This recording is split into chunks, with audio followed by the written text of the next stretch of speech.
आता पाहूयात बातम्या विस्तारानं।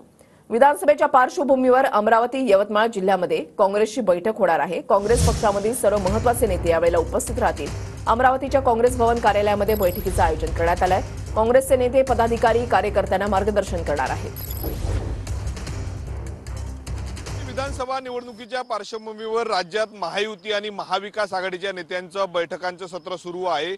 कालच जर आपण अमरावतीमध्ये जर पाहिलं तर महायुतीची समन्वयक बैठक पश्चिम विदर्भाची पार पडली आणि त्यानंतर आज जर आपण पाहिलं तर काँग्रेसच्या वतीनं जे आहे ते अमरावतीच्या काँग्रेस भवनामध्ये यवतमाळ आणि अमरावती जिल्ह्याच्या पदाधिकाऱ्यांची महत्त्वाची बैठक पार पडणार आहे। आणि या बैठकीला मार्गदर्शन करण्यासाठी काँग्रेसचे महाराष्ट्र प्रभारी जे आहे ते चेन्नीथल्ला या ठिकाणी येणार आहे। रमेश चेन्नीथल्ला या ठिकाणी येणार, सोबतच प्रदेशाध्यक्ष नाना पटोले असतील, विधिमंडळ पक्षनेते बाळासाहेब थोरात आहेत, विरोधी पक्षनेते विजय वडेट्टीवार आहेत, काँग्रेसचे गटनेते सतेज पाटील आहे आणि महत्त्वाचे नेते या ठिकाणी असणार आहेत। काँग्रेसच्या नेते यशोमती ठाकूर आहेत। आज महाविकास आघाडीचे नेते आपल्या कार्यकर्त्यांना काय सल्ला देणार आहे हे या बैठकीच्या माध्यमातून समोर येणार आहेत। कॅमेरामन अनिकेत दहातोंडेसह मी स्वप्नील उमप, TV9 मराठी, अमरावती।